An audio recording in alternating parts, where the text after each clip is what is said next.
بڑا رش ہو اگر درود پاک پڑھنے کے قریب ٹھنڈا ٹھنڈا میٹھا میٹھا ٹھنڈا ٹھنڈا اور میٹھا میٹھا پیتے ہم ہیں پلاتے یہ ہیں صلی اللہ.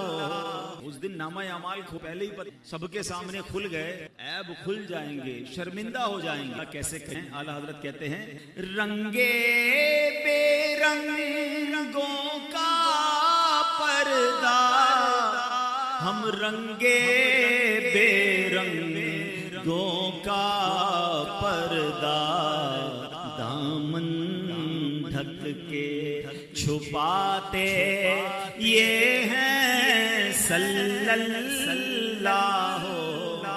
اپنی بنی ہم آپ بگاڑے, اپنی بنی ہم آپ بگاڑے, کون بنائے بناتے یہ ہیں صلی اللہ.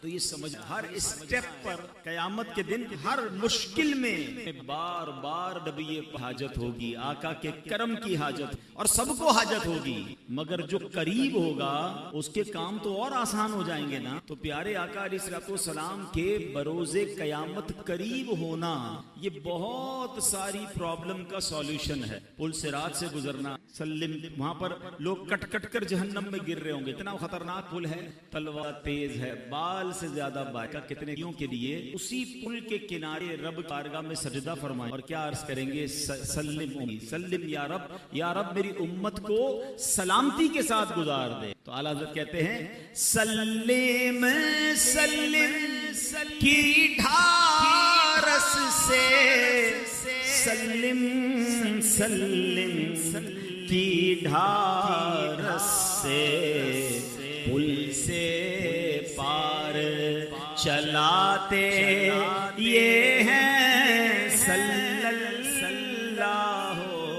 نیت کر لیں انشاءاللہ کثرت کے ساتھ درود پاک پڑھیں گے. آپ کو ایک تصور دینا, امیجینیشن دینا. کبھی کبھی موقع ملے نا پیدل اکیلے کہیں, تھوڑی دیر کے لیے آنکھیں بند کریں, پر جمائیں کہ اربوں لوگ موجود ہیں اور میرے آقا ایک جگہ پر جلوہ, میں جتنے درود پڑھتا جا رہا ہوں اتنے قدم نبی پاک کے پاس ہوتا جا رہا. یہی حدیث میں ہے نا, جتنے زیادہ درود پڑھے ہوں گے وہ اتنا قریب ہوگا. تو اب آپ درود پڑھتے جائیں اور یہ تصور کریں کہ میں جتنے پڑھ رہا ہوں اتنے قدم میں نبی پاک کے قریب ہو رہا ہوں. اگر جس دن تصور بنانا آپ کا تصویر رکھنے کو جی نہیں چاہے, اور پڑھ لوں میں اور پڑھ لوں تاکہ زیادہ سے زیادہ سرکار دو عالم علیہ وسلم میں اتنا لوگ وقت ضائع کرتے ہیں, سوشل میڈیا کو نکل جاتے ہیں, پتہ بھی نہیں چلتا کہ اتنے گھنٹے نکل گئے. سوچیں اگر اس وقت پاک اتنا پیارا, سب سے افضل ذکر کیا ہے لا الا. اب کتنا پڑھتے سوال کروں میں موجود ہیں کون یہ چاہتے مرتے وقت میں پر کلمہ ہے. ہر مسلمان چاہتا, کیوں چاہتا ہے؟ حدیث پاک مضمون ملتا ہے نا کہ جس کا آخری کلام لا الہ نے حدیث کلمہ پاک ہوا وہ دخل الجنہ, وہ جنت میں چلا جائے. ہر مسلمان چاہتا ہے یا اللہ مرتے وقت کلمہ نصیب کرنا. لیکن تھوڑا سا آپ کے دل پورے ہفتے میں کتنی بار مرتے وقت سب نے پڑھنا ہے, تمنا ہے, زندگی میں نہیں پڑھنا ہے. اگر آپ پڑھو گے نہیں تو عادت کیسے بنے گی؟ خود سوچے نا, ایک ایک ہفتہ گزر گیا شاید 5-6 بار بھی کلمہ پاک نہیں پڑھا ہوگا, مہینہ گزر گیا ایک تسبیح پوری نہیں پڑھی ہوگی. حالانکہ افضل ذکر کہا گیا 100 ہر کلمے پر انشاءاللہ جنت میں درخت بھی لگا دیا جائے. اور ایک بزرگ کا کال نہیں بھولتا, بڑا پیارا کال تھا, زبان کلمے کا عادی کر, کیونکہ مرتے وقت زبان بھاری ہو جائے. جب سکرات کا عالم ہوتا ہے نا زبان سے نکلتا نہیں ہے. ویسے بھی تمہیں بھی آپ کو کوئی تکلیف ہو جائے, اللہ آپریشن ہو رہا, کوئی کٹ لگ جائے تو اتنی تکلیف بولنے کو جی نہیں چاہتا. رات یہ کہ ٹینشن کا وقت کے عادی کر کہ جب زبان بھاری ہو جائے تب بھی تمہاری زبان سے کلمہ نکل. جو زندگی میں پڑھتا ہی نہیں اس کو مرتے وقت کلمہ کیسے نصیب ہوگا؟ خود سوچے نا. عادت ہو روزانہ کلمہ لا, یا ایسا کریں کہ 10-12 بار لا الہ الا اللہ پڑھ, پورا پڑھ, لیکن یہ پڑھتے رہیں جتنا ہو سکے. الہی کا بھی ہوں گی. آئیے مل کر با آواز بلند درود پاک پڑھ لیں. صلو علی الحبیب. حضرت سیدنا ابراہیم بہت بڑے اللہ کے, اور یہ بعد میں بلخ شہر بادشاہ, مگر جب یہ معنی میں توبہ کر کے تو یہ انہوں نے بادشاہ دی. مگر یہ ہوا یہ کہ ایک بار بڑے بالکل عام, تو فرمایا میں خراسان کے شاہ ان دنوں کی ایک دن میں شکار کے ارادے سے جنگل میں نکلا اور میں شکار کے لیے جانور ڈھونڈ رہا تھا. اچانک مجھے غیب سے کوئی کہنے والا, اے ابراہیم, تو اس لیے میں نے گھبرا کر ادھر ادھر دیکھ, کوئی بھی نظر نہیں. سکتا تھا یہ کس کی آواز. تھوڑی دیر کے بعد بحال ہوئے, پھر جانور ڈھونڈنے لگا. پھر جس زمین پر میں چل رہا اس کے اندر سے آواز, اس میں کوئی شک نہیں کہ تمہیں ان کاموں کے لیے نہیں. اس غیبی آواز میرے دل کی دنیا. میرا ملازم جو بکریاں چرا رہا تھا اس کو میں نے اپنا قیمتی لباس دے دیا, اس کا اونی لباس میں نے خود پہنا. سب کچھ چھوڑ چھاڑ کر میں مکہ. حضرت ابراہیم بن ادم کی یہ بادشاہت چھوڑنے کے کیسے کیسے واقعات ہوئے کہ ایک بار کیا ہوا. کیا فرماتے ہیں, زبردست محل تھا, ایک شخص اندر آیا, اسٹرینجر تھا, میں جانتا نہیں تھا کوئی آدمی تھا. اور اندر آ کر وہ کہتا ہے مجھے یہ مسافر خانہ اچھا نہیں لگا. مسافر خانہ نظر آ رہا ہے, اتنا بڑا محل ہے, اتنے کمرے ہیں. حضور کہتے ہیں یہ بتاؤ اس تم سے پہلے یہاں کون رہتا تھا؟ اس سے پہلے کون رہتا؟ اچھا اس سے پہلے کون؟ پھر اگلا آتا ہے, ایک آ رہا ہے, دوسرا مسافر خانہ نہیں تو کیا. پھر اثر کر گئی کہ واقعی جس محل کو, جس جائیداد کو, چیزوں کو میں سب کچھ سمجھ رہا ہوں, یہ تو جانے. اور پھر حضرت ابراہیم بن ادم رحمۃ اللہ تعالی نے یہ بات جب اپنے کے دل میں بیٹھ گئی نا, تاریخ دنیا ہو. آپ ایک بار دریا کے کنارے, گدڑی سی رضائی بھی ریاست, بادشاہ وہاں سے گزرا. ابراہیم آج دریا کنارے بیٹھ کر اپنی رضا سی رہے ہو, تمہارے آگے پیچھے تو بڑے نوکر چاکر تھے, اس سے کیا ملا تمہیں؟ حضرت ابراہیم بن ادم نے وہ جو سوئی جس سے آپ رضائی سی رہے تھے, آپ نے وہ دریا میں ڈالا اور دریا میں آواز لگائی کہ مچھلی میری سوئی تلاش کر. جو بادشاہ تھا وہ دیکھ کر حیران ہو گیا کہ بہت ساری مچھلیاں اوپر آئیں, کسی کے منہ میں سونے کی سوئی ہے, کسی کے منہ کی سوئی ہے, سب ایک ایک سوئی لے کر آ گئے. فرمایا نہیں مجھے میری سوئی چاہیے. دوبارہ ایک مچھلی گئی اور سوئی لے کر. ابراہیم تمہاری حکومت اچھا ہے, یہ حکومت ہے جو اللہ کے لیے قربان کرتا ہے, اللہ کی طرف چل پڑتا ہے, اللہ پھر مخلوق کے دلوں میں اس کی پیار اسلامی. ابراہیم بن ادم رحمت اللہ تعالی سے جو سوال کیا گیا تھا نا, یہ بڑا اہم سوال ہے. آج اپنے آپ سے بھی یہ سوال کرتے رہنا, آپ سے کیا غیبی آواز آئی تھی, الہذا خلقت, الہذا خلقت, کیا تمہیں اس لیے پیدا کیا گیا. ہم اپنے بارے میں ہمیں ہر ضروری تو نہیں کر کسی کو غیبی آواز آئے, مگر اس واقعے سے ہم سب کو اپنے آپ سے بار بار پوچھنا ہے. ہم جب موبائل استعمال کرتے ہیں اور جو کچھ دیکھ رہے ہیں, تو کاش دل سے یہ سوال آئے, کیا میں اس کام پیدا کیا گیا ہوں جو میں کر رہا ہوں. اپنے آپ سے پوچھیں نا. اسی طرح ہم کچھ پڑھ رہے ہیں, کیا پڑھ رہے ہیں, یہ پڑھنے سے فائدہ ہوگا یا رب ناراض ہوگا, یہ پڑھنے والی چیز ہے بھی کہ نہیں. کاش اپنے آپ سے سوال کرے, الہذا خلقت, تو کیا جو میں کر رہا ہوں اسی لیے مجھے پیدا کیا گیا. ہم کہیں جا رہے ہیں, کس طرف جا رہے ہیں, نیکی کی طرف یا بری محفل کی طرف, شراب خانے کی طرف, جوا خانے کی طرف, بے حیائی کی طرف, دوستوں کے ساتھ برے کاموں کی طرف. دل سے یہ سوال آ جائے, الہا تجھے اس لیے پیدا کیا گیا. ایک ایک چیز ہم کاروبار کر رہے ہیں, جو بھی کاروبار کر رہے ہیں اپنے آپ سے پوچھیں کیا مجھے اس لیے پیدا کیا گیا جس انداز سے میں کاروبار کر رہا ہوں. ہم غور کر لیں اپنے ہر عمل پر. اے میرے پیارے اسلامی بھائیوں, اگر ایسا نہیں ہے تو پھر ایسا نہ ہو کہ رب عز و جل مجھ سے ناراض ہو جائے, کہیں میں اپنی زندگی غلط یا فضول کاموں میں تو نہیں گوا رہا ہوں. شاعر لکھتے ہیں, کچھ مقصد حیات ضروری ہے دوستوں, کچھ مقصد حیات ضروری ہے دوستوں, کہنا یہ دل کی بات ضروری ہے دوستوں, جو فکر آخرت میں گزاری وہ مکمل, ورنہ تو یہ حیات ادھوری ہے دوست. کس کام میں زندگی گزر رہی. ایک بات یاد رکھیے, ہم میں سے کوئی یہاں 15 سال, کوئی 20 سال, کوئی 30, کوئی 50, کوئی 60 سال کا بھائی بیٹھا ہے, لیکن غور کیجئے کبھی ہم نے معلوم کرنے کی کوشش کی مجھے دنیا میں بھیجا کیوں گیا ہے. ہر چیز کے بنانے کا ایک ریزن ہے نا. آپ کے کئیوں کے سر پہ ٹوپی ہے, ٹوپی کیوں بنائی, سر کو ڈھانپنے کے لیے. لباس ہے کیوں بنا, کپڑے پہننے کے لیے. گھڑی ہے کیوں ہے, ٹائم بتانے کے لیے. قلم ہے کیوں بنائی, لکھنے کے لیے. اشرف المخلوقات بنا دیا رب نے, کس لیے پتہ ہی نہیں ہے کہ میری تخلیق کا, مجھے بنانے کا مقصد کیا.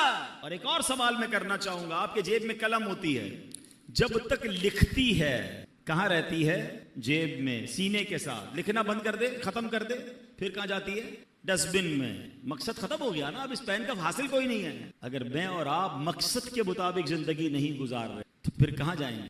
غور کیجئے نا, ایک طرف تو اشرف المخلوقات میں کہا جا رہا ہے, مگر یہی بندہ جس مقصد کے لیے اسے بنایا گیا, اول تو کئیوں کو مقصد ہی نہیں پتا, اور اگر معلوم ہے تو کیا زندگی اس مقصد کے تحت گزر رہی ہے. اب مولانا جلال الدین رومی بہت مشہور ہیں, فرماتے ہیں اگر تمہیں بادشاہ کسی خاص کام کے لیے بھیجے, چلے آج کی زبان میں کہہ دوں کہ آپ کا کوئی سیٹ ہے, باس ہے, کہیں آپ جاب کرتے ہیں, ٹھیک ہے نا, آپ کا افسر ہے, آپ کو کہے خاص کام ہے, فلاں کام کر کے آؤ. آپ وہ کام کرنے نکلیں اور راستے میں بہت سارے دوسرے کام کرنے لگ جائیں, اور پرٹیکولرلی جس کام کے لیے بھیجا وہ کام ہی نہ کریں, تو بتائیے وہ بادشاہ جو ہے یا وہ جو باس ہے آپ کا افسر ہے وہ خوش ہوگا یا نہ کہ بھیجا کس کام کے لیے تھا؟ آپ کے سر وہ اس کو چھوڑے باقی بہت سارے کر کے آیا ہوں. بھائی اس کے لیے تو بھیجا ہی نہیں تھا. جو کام کرنے بھیجا تھا ادھر گئے ہی نہیں, وہ کیا ہی نہیں. اللہ. اب آؤ میں قرآن بنائے کس لیے گیا, مجھے اور آپ کو بھیجا کس لیے گیا ہے, مقصد حیات کیا ہے ہمارا میرا اور آپ کا. رب کا کلام پارہ نمبر 22 ہے سورہ احزاب, غور سے سن. اِنَّا عَرَضْنَا الْأَمَانَةَ عَلَى السَّمَاوَاتِ وَالْأَرْضِ وَالْجِبَالِ فَأَبَيْنَا أَن يَحْمِلْنَهَا وَأَشْفَقْنَا مِنْهَا وَحَمَلَهَا الْإِنسَانُ. آسان ترجمہ قرآن کنز العرفان. اللہ فرماتا ہے بے شک ہم نے آسمانوں اور زمین اور پہاڑوں پر امانت پیش کی. امانت پیش فرمائی تو انہوں نے اس کے اٹھانے سے انکار کیا اور اس سے ڈر گئے اور انسان نے اس امانت کو اٹھا لیا. یعنی ذرا غور کیجئے, آسمان زمین پہاڑ کیسی مضبوط اور عجیب مخلوقات ہیں, انہوں نے جس امانت کا بوجھ نہ اٹھایا وہ انسان نے اپنے ذمے لے لیا. اچھا پھر ہوا کیا کہ آسمانوں زمین پہاڑوں کو وہ عزت نہ ملی جو اللہ نے عزت انسان کو بخش دی, کیونکہ انسان کو اشرف المخلوقات فرما دیا گیا. اب سوال یہ وہ امانت کیا ہے جس کو اٹھانے سے پہاڑ نے انکار کر دیا, زمین نے انکار کر دی, ٹھیک ہے آسمان نے انکار کر دیا. فرمایا وہ امانت ہے نمازیں اور ہر وہ کام جس کے کرنے پر ثواب ملے اور نہ کرنے پر گناہ. نہیں کریں گے تو گناہ ہوگا. یہ وہ امانت ہے جو انسان نے اپنے ذمے لے. اور اللہ نے پھر انسان کو کیا شرف دیا, وَلَقَدْ كَرَّمْنَا بَنِي آدَمَ, اور بے شک ہم نے اولاد آدم کو عزت دی. مزید فرماتے ہیں اگر تم کہو میں یہ ایک کام عبادت نہیں کرتا تو نہ صحیح, اور بھی تو بہت سے کام کرتا ہوں. یاد رکھ انسان اور کاموں کے لیے دنیا میں نہیں آیا. یہ تو ایسے ہے. اب ذرا غور کیجئے, علماء نے بڑی پیاری مثال دی. کسی کے پاس قیمتی لوہے کی انمول تلوار ہو اور شاہی خزانوں میں ایسی تلوار ملتی ہو, کسی کو وہ تلوار مل جائے اور وہ کہے جناب میں اس تلوار سے اب گوشت کاٹا کروں گا, چھری والا کام میں اس تلوار سے لوں جو کروڑوں روپے کی تلوار ہو, میں فارغ تو نہیں کر رہا نا, اس تلوار کو استعمال تو کر رہا ہوں. تو عقل مند کیا کہیں گے, یہ تلوار اس لیے نہیں بنی, یہ کام تو 15-20-100 روپے کی چھری کر سکتی ہے, تم شاہی خزانے کی انمول تلوار سے پیاز کاٹ رہے ہو. ایک اور مثال دی علماء نے کہ کسی کو سونے کی دیگ مل جائے, خزانے کے اندر سے پہلے کے زمانے میں ہوتی تھی, سونے کی دیگ مل جائے اور اس سونے کی دیگ میں وہ شلجم پکانے لگ جائے, حالانکہ اس دیگ کے چھوٹے سے ٹکڑے سے نہ جانے اور کتنی دیگیں آ جائیں گی.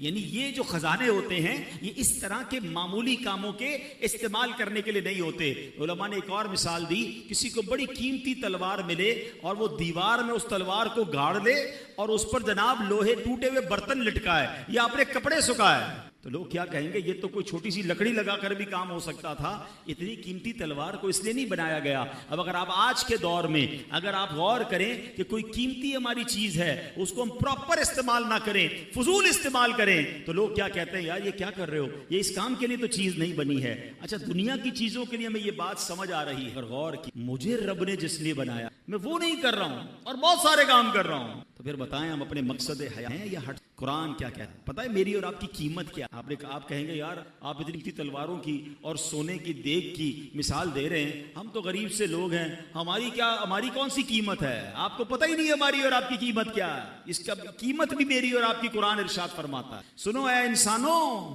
اے مسلمانوں, رب نے کیا شاندار تمہاری قیمت فرمائی ہے. اللہ فرماتا ہے ان اللہ اشترى من المؤمنین انفسهم واموالهم بان لهم الجنہ. قرآن کہتا ہے بے شک اللہ نے مسلمانوں سے ان کی جانیں اور ان کے مال اس بدلے میں خرید لیے کہ ان کے لیے جنت ہے. ہمارا سودا ہو چکا ہے, میرا مال یہ سب میرے رب کا ہے, اور اس کے بدلے کیا ملنا ہے, رب نے اس کے بدلے جنت کا مول دینا ہے. اب ہم دیکھیں کہ ہمیں کیا خوبصورت مول ملنے والا ہے, مگر ہم کر کیا ہیں, ہم کن کاموں میں لگ گئے, ہم اللہ کی نافرمانی میں لگ گئے. بڑی مشہور آیت ہے, ہم سب نے کئی بار سنی ہوگی, وَمَا خَلَقْتُ الْجِنَّ وَالْإِنسَ إِلَّا لِيَعْبُدُونَ. اللہ کیا میں نے انسان اور جنات کو نہیں بنایا مگر اپنی عبادت کے لیے. یعنی اللہ نے مجھے اور آپ کو اپنی عبادت کے لیے بنایا. اب عبادت چھوڑ کر ساری دنیا کے کام کر رہے ہیں, کئیوں کی نمازیں قضا ہو رہی ہیں, کوئی جناب گناہوں میں پڑا ہوا ہے, کوئی اللہ کی نافرمانی میں پڑا ہوا ہے, رب کی ناراضی والے کاموں میں پڑا ہوا ہے. کیا لوٹنا نہیں ہے؟ کیا اللہ کی بارگاہ میں جانا نہیں ہے؟ خدا اپنے مقصد حیات سے نہ یاد رکھیے میرے پیارے اسلام بھائیو. شاعر لکھتے ہیں فرشتوں سے بہتر ہے انسان بننا, فرشتوں سے بہتر ہے انسان بننا, مگر اس میں لگتی ہے محنت سے. ایسا نہیں ہے کہ ہر انسان فرشتوں سے بہتر ہے. ہاں یہ بات یاد رکھیے گا. دیکھیں ہمارے اندر انسان میں اور حیوان میں اور فرشتوں میں فرق, ان میں شہوت نہیں. جانوروں میں شہوت ہے, عقل نہیں. انسانوں میں عقل بھی ہے اور شہوت بھی ہے, برے برے خیالات بھی آتے ہیں. فرمایا جانور صرف اپنی شہوت پوری کرتا ہے اس لیے وہ جانور ہے. فرشتے با عقل ہیں, عبادت کرتے ہیں اس لیے وہ بڑے برتر ہیں. اگر وہ انسان جو اپنی شہوت, نفسانی خواہشات, شیطان کے وار اور گناہوں کے جو حملے ہوتے ہیں اس سے اپنے آپ کو بچا لے اور اللہ کی فرما برداری والی زندگی گزارے تو فرمایا وہ فرشتوں سے افضل ہو جاتا ہے. مگر وہ انسان جو عقل ہوتے ہوئے بھی صرف اور صرف اپنی نفسانی خواہشات, شہوات اور گناہوں کی طرف چلا جاتا ہے, اللہ کی نافرمانی کرتا ہے, فرمایا پھر وہ جانوروں سے بھی بدتر ہے. وہ انسان فرشتہ نہیں ہے یا فرشتوں سے افضل نہیں ہے, ہر انسان نہیں ہے. یہ کیٹیگری ہے انسانوں کی کہ آپ کی لائن آف ڈائریکشن کیا ہے. آپ زندگی اللہ کی فرما برداری میں گزار رہے ہیں یا آپ جانوروں سے بھی بدتر زندگی گزار رہے ہیں. شہوت پوری کرنا, جو من میں آیا وہ کرنا